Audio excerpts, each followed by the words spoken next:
Hello, this is Jeff Badger, the Grinding Doc. A short video for those of you who are grinding with a swivel, usually a 30-degree swivel, but it can be any swivel.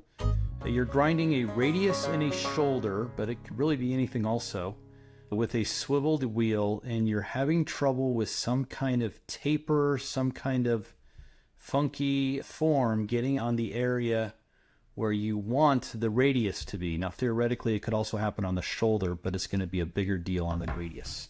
So here's a 1A1 wheel, straight up and down, grinding. But what we do is we swivel the wheel. And when we swivel the wheel, all types of magical things happen in terms of curvature and getting rid of burn and other problems. So what we do is we swivel the wheel.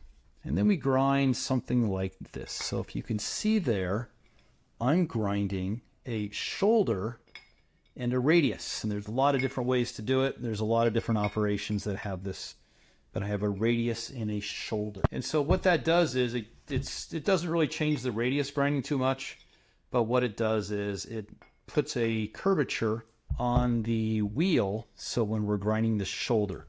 Because if we didn't rotate it, we would be grinding flat on flat, infinity radius on infinity radius, and it would just be pain and suffering. So what we do is we swivel the guy. I talk about this somewhere else, a bunch of other videos, but now we've got that 30-degree swivel. Could be a 5-degree, it could be an 89-degree, but most of them are 30. Okay, now, here's the issue. Now here, let's say this guy. Here's another one. There's a 30-degree swivel right there. Okay, that's a little different because it's a cup wheel, but it's smaller, but there we have it. Now, here's the issue. Imagine we're dressing this guy right here who's swiveled 30 degrees, and we're going to dress back and forth. Now, if I dress a 1A1 wheel, and I dress the wheel right here, and I grind my workpiece right here, now, ideally, I would dress and grind at the exact same spot. In fact, I should. That is a good rule, a good mantra to have. Dress and grind at the same point.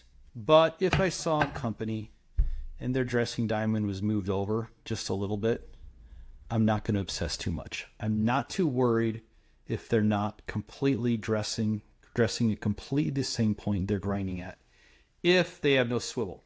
But if they've got a swivel, I say, man, you have to dress and grind at the same RPM. Now, there's a bunch of geometry, there's a bunch of calculations you do. I'm not going to get into all those. They're kind of tedious. But I'm going to try to explain why that is, why you have to dress and grind at the same point if you swivel the wheel. And I'm going to use this little swiveled cup wheel as an example because he's lighter. So imagine I'm right here and I'm dressing down there. Okay? Now, if I move over here just a little bit, what's happening is, oh, if this gets messy, and I'm not even sure I can explain this, the effective radius, as seen from the perspective of the diamond, is changing. The radius from here to here, that radius right there is, let's say, 1.5 inches. But that radius from there to there is all of a sudden 3 inches. So that diameter of my wheel here is, let's say 6 inches just to be consistent, or 4 inches. 6 and 4, those are different diameters. So what's happening is as I traverse, I'm getting a different diameter wheel along the length. And if this guy is not lined up perfectly, that different diameter, when I go to grind, is not going to give us perfect conformity. It's going to give us something else. And instead of having a flat right here on my radius, I'm going to get a funky shape. It's not going to be straight. It's going to be a funky shape. Or is it like that? Let me think about that. I'm going to get a funky shape. And people will say, oh, I've got taper due to deflection. Or I've got push off. And that can happen too. That can be a cause of that taper that you have.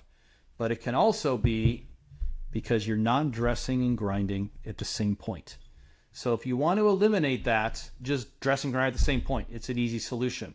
Then we'll see if we still have that taper problem. But if we dress and grind and the taper problem goes away, we know that's the cause.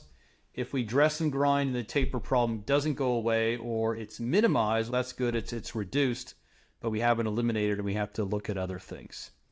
But as a general rule, even if you don't understand this 100%, if you have a 1A1 wheel, and you're a little bit offset, life will go on. You're probably going to be okay. If you have a swiveled wheel, let's go with this one, and you dress a little bit offset from where you grind, you may end up with a taper on your workpiece, and no amount of messing with parameters is going to fix that problem.